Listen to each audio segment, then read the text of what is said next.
AITA for ruining Christmas for my in-laws and blowing up their relationship with my husband, because I told the truth possibly from ego? Back in the summer, during one of those long and casual conversations with my mother-in-law and father-in-law, well, technically my husband's stepdad, Christmas came up. They mentioned how sad it made them that we had never spent Christmas together as a family. It wasn't a passing comment either, it was clear this was something they had been holding on to for a while. Now, a bit of context here. My husband and I have 3 young kids, 2 very energetic dogs, and a cat who thinks she runs the house. We live in a different province from them, and while we do make an effort to see each other during the warmer months, we're talking about a 19-hour drive between us. Not only is it a logistical nightmare in the winter with the unpredictable and often extreme weather in both our regions, but honestly, it's just unsafe. We've always prioritized staying put in the colder months, and so far, they've never made the trip to us during the holidays either. Where we live, my mother-in-law has a large extended family, at least a dozen other relatives they could spend Christmas with. On the other hand, where they live, it's just the 2 of them and my 17-year-old sister-in-law. She's my husband's half-sister, and since she's still in high school, her holidays are more predictable, but her availability also revolves around school schedules. During that summer conversation, I tried to find a solution that worked for everyone. I told them, look, instead of us trying to pack up 3 kids, kennel the dogs and the cat, and pay for all 5 of us to fly out there, how about this? I'll cover the cost of flying the 3 of you here instead. It seemed like the most reasonable solution. Flying with 1 teenager is definitely easier than wrangling 3 small children through airports, not to mention the added bonus of them getting to see the rest of their extended family here. They seemed genuinely happy with this suggestion.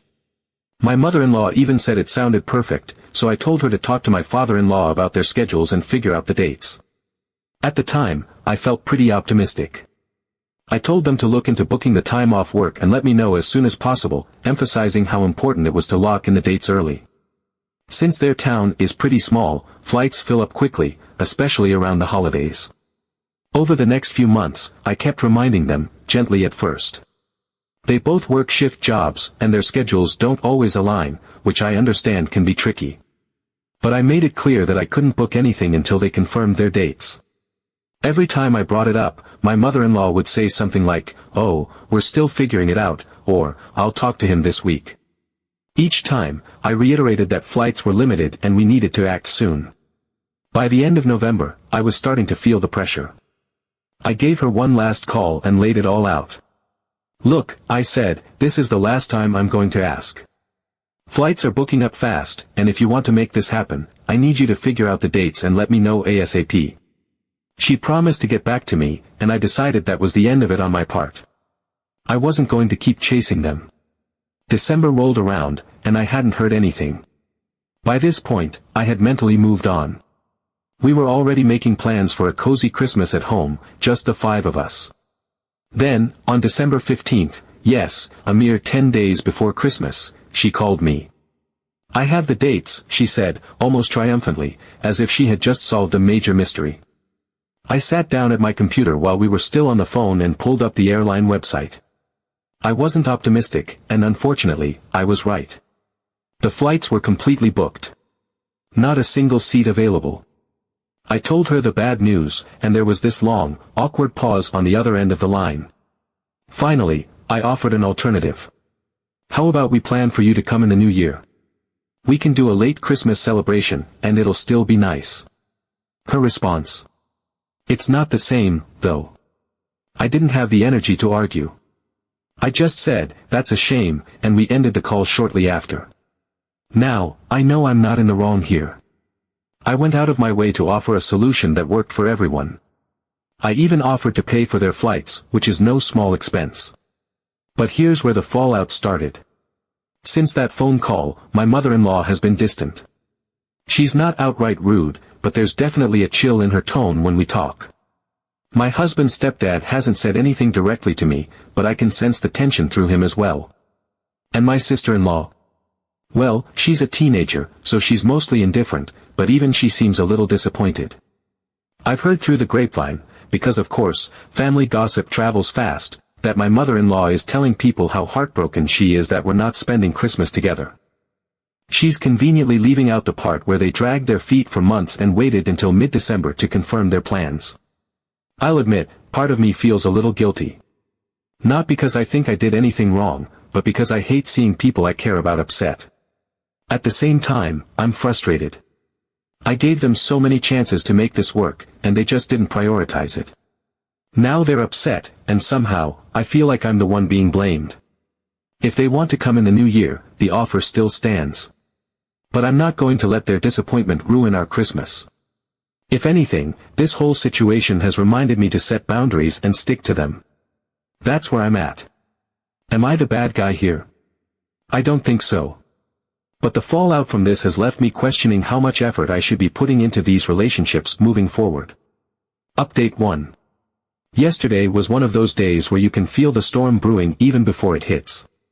I had gone out to run some errands, just the usual pre-holiday stuff, picking up some last-minute stocking stuffers for the kids, grabbing a few extra groceries since we're hosting Christmas at home, and making sure we had enough treats for the pets to keep them busy while the chaos of presents unfolds. It was supposed to be a straightforward day, but of course, life had other plans. As I was browsing through a rack of scarves, I bumped into my husband's cousin.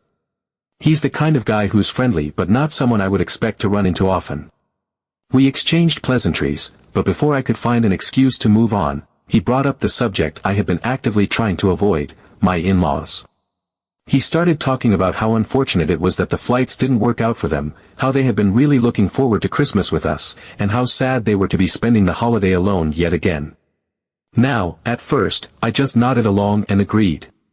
Yeah, it really is a shame, I said, trying to keep my tone neutral. But then he went on, mentioning how he'd heard from the family that this was such a mess because I had dropped the ball. That I hadn't followed through on my promise to make the arrangements, and that my in-laws were devastated because of me. That was the moment something inside me snapped. I've always prided myself on keeping my cool, but hearing that they were pinning this mess on me after everything I had done. That was too much. I couldn't just smile and nod anymore. I calmly but firmly told him the real story, how this had been in the works since June, how I had spent months reminding them to figure out their schedules, how I had gone out of my way to offer to pay for their flights and make everything as easy as possible for them. I told him that all they had to do, literally all they had to do, was give me the dates. And when they finally did, it was so late in the game that the flights were completely booked. I wasn't rude about it, but I definitely didn't sugarcoat anything. I was annoyed, and it showed. I didn't think much of it after we parted ways. Honestly, it felt good to vent. But of course, in a family like this, no good deed, or venting session, goes unpunished. What I didn't account for was how quickly my words would spread. By the time I got home and was unpacking the groceries, the dominoes were already starting to fall. Apparently, the cousin went straight to his parents and relayed everything I said. And naturally, his mom, my mother-in-law's sister, called my mother-in-law to fill her in. It didn't take long before my phone started blowing up with notifications, but I ignored them. I should have known better. When my mother-in-law couldn't reach me, she went straight to my husband. My husband told me later how the conversation unfolded, and honestly, I'm still reeling. She called him in a full-on rage, yelling about how I was bad-mouthing her to the family, how I was making her out to be irresponsible, and how I had ruined their Christmas. She was going on and on about how unfair it was and how I was turning everyone against her. She painted herself as the victim, claiming I had been deliberately unkind, twisting the situation to make her look bad. But here's the thing about my husband, he has spent his entire life enduring her guilt trips and manipulation, and he is done playing that game. He told her exactly how he felt. He told her he never wanted to spend Christmas with them anyway, that they should be grateful I even tried to make it happen, and that the only reason they had any relationship with us at all was because of me. He told her I had been bending over backward for years to compensate for her shortcomings, and instead of being thankful, she had sabotaged the whole thing. He didn't hold back, and when he dropped the line about her being as useless as a paper hammer, he hung up. And just like that, the whole family exploded. The fallout has been intense. My mother-in-law is furious, of course. She's been calling everyone in the family, spinning the story to make herself look like the victim. Her sister is backing her up, which isn't surprising, they've always had that kind of codependent dynamic. Meanwhile, my husband's cousin feels caught in the middle, but I don't blame him. If I were in his shoes, I probably would have done the same thing. He didn't say anything malicious, he just passed along what he heard. Now the family is divided into factions. There are those who are siding with my mother-in-law, believing her version of events, and those who are siding with us, understanding that we did everything we could to make this work. And in the middle of all of this chaos, I can't help but feel like I set the whole thing in motion. If I had just kept my mouth shut and taken the blame, none of this would have happened. But at the same time, I don't think it's fair to shoulder all the blame here. My mother-in-law has a long history of being flaky and non-committal. This isn't the first time her lack of follow-through has caused problems, and it probably won't be the last. My husband thinks her behavior is rooted in the fact that, deep down, she just doesn't care. He even suggested that she never really wanted to come in the first place and sabotaged it on purpose. That theory stings, but I can't entirely dismiss it. The most heartbreaking part of all of this is how it's affected my husband. He was no contact with his mom when we met, and for good reason. His childhood was traumatic, marked by neglect and emotional abuse. After we got married, he decided to give her another chance because she seemed to have changed. She was a good mom to my sister-in-law and seemed to have found stability in her marriage. But even then, he kept her at arm's length. He let me handle most of the communication and planning, and while he was happy for our kids to have a relationship with her, he was never fully invested in rebuilding their bond. Now, though, he's done. Completely done. He told me he doesn't regret reconnecting because it gave our kids a chance to know their grandmother, but he also feels like this situation has confirmed everything he always knew deep down. She hasn't really changed, not in the ways that matter most. And while he seems relieved to cut ties, I can tell it's brought back a lot of old feelings he thought he had moved past. There's a sadness in him now, a kind of quiet grief for the mother he never had and will never have. As for me, I feel terrible. I didn't mean to ignite this firestorm. I was frustrated and vented to the wrong person, and now the whole family is in turmoil. Part of me wonders if I should have just swallowed my pride and let them blame me. Maybe it would have been easier than dealing with all of this. But another part of me knows that the truth was bound to come out eventually. My mother-in-law's actions, or lack of action, were always going to catch up with her. So here we are, days before Christmas, sitting in the middle of a family implosion I never intended to cause. Am I the bad guy for letting my frustration slip out? Maybe. But at the same time, I think everyone is just seeing the cracks in a relationship that was never as solid as it seemed. And maybe, just maybe, this needed to happen. I can understand why, from my previous post, people might assume I was the one who pushed for my husband to reconnect with his mother and her family. But I need to make something crystal clear, that was never the case. I don't have, nor have I ever had, any personal investment in maintaining a relationship with my mother-in-law or her husband. In fact, I'd go so far as to say my feelings for her land squarely in the realm of disdain. The driving force behind the reconnection wasn't me, it was his sister. My husband has always wanted a relationship with his half-sister since the day she was born. She's 17 now, but back when she was just a little girl, he had this deep desire to be a part of her life. It was complicated because she was a minor, and realistically, the only way to have consistent access to her was to establish some sort of relationship with their mother.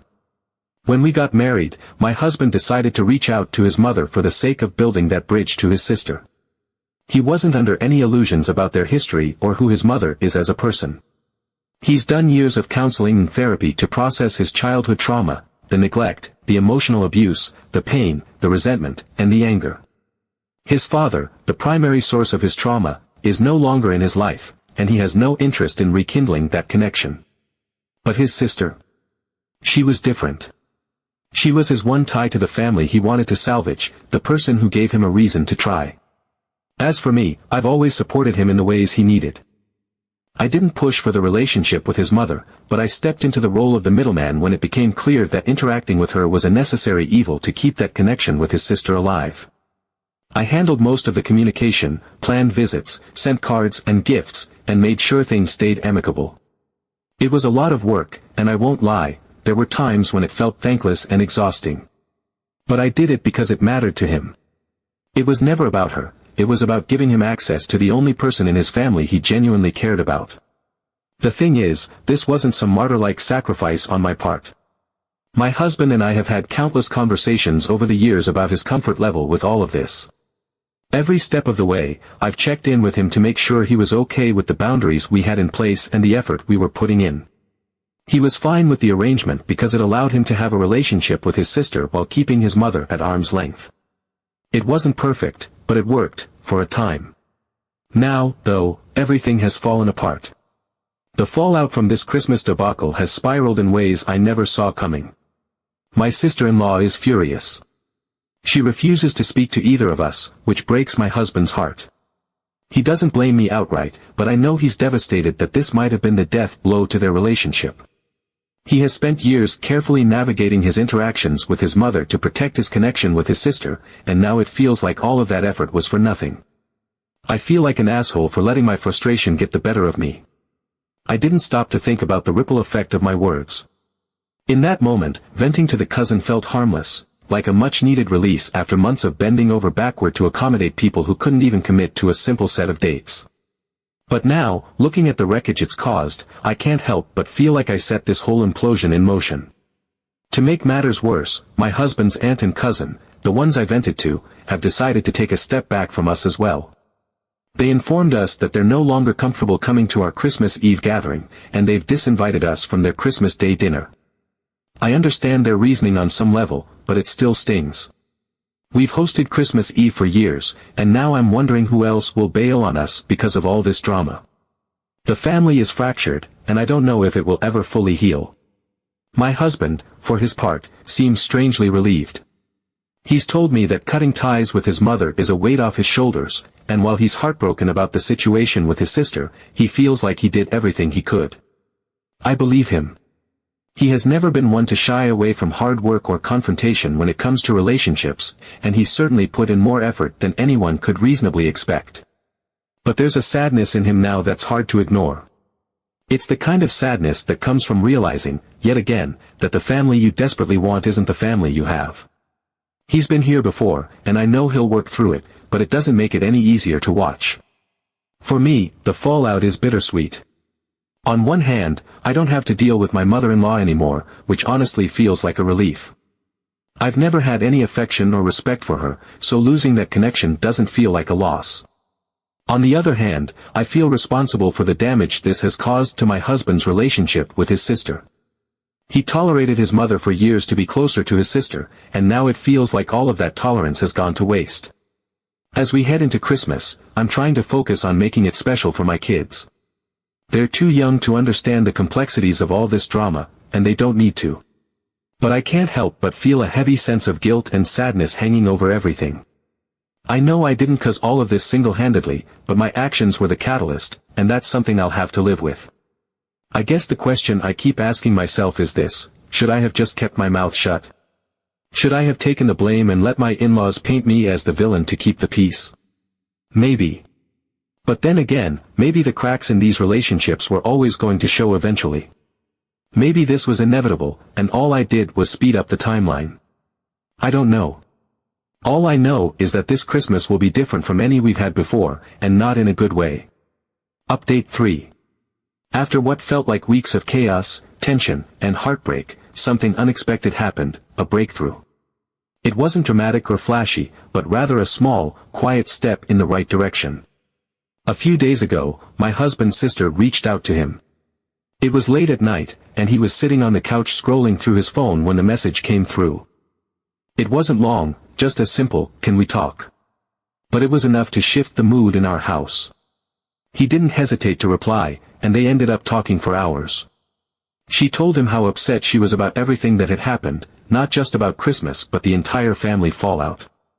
She admitted that she had been angry at both of us, but mostly because she felt caught in the middle and didn't know how to navigate the situation. My husband listened patiently, reassured her that his frustration was never directed at her, and apologized for the way things had spiraled out of control. For the first time in weeks, they found common ground. He explained his boundaries with their mother and why he felt the need to step back. She didn't completely agree, but she said she understood. She even admitted that their mother had a tendency to play the victim and that, deep down, she knew this wasn't entirely our fault. By the end of the call, they weren't just on speaking terms, they were planning for her to visit us during spring break. That conversation seemed to open the door for more healing. The next morning, my mother-in-law called. My husband and I were both surprised. Her tone was softer, almost apologetic. She didn't outright say she was sorry, but she acknowledged that things had gotten out of hand and that she didn't want the family to remain fractured. She also mentioned that she missed the kids and wanted to find a way to make things right. We talked about the possibility of a late Christmas celebration in January. My husband made it clear that he wasn't ready to fully repair their relationship, but he agreed to try for the sake of keeping things civil. I stayed mostly quiet during the call, letting him set the tone, but I could tell it was a step in the right direction. Over the next few days, we reached out to other family members to try and mend fences. My husband's cousin, the one I vented to, was surprisingly understanding. He admitted that he felt bad for unintentionally stirring the pot and said he didn't hold anything against us. His family has decided to come to our Christmas Eve gathering after all, which feels like a small victory.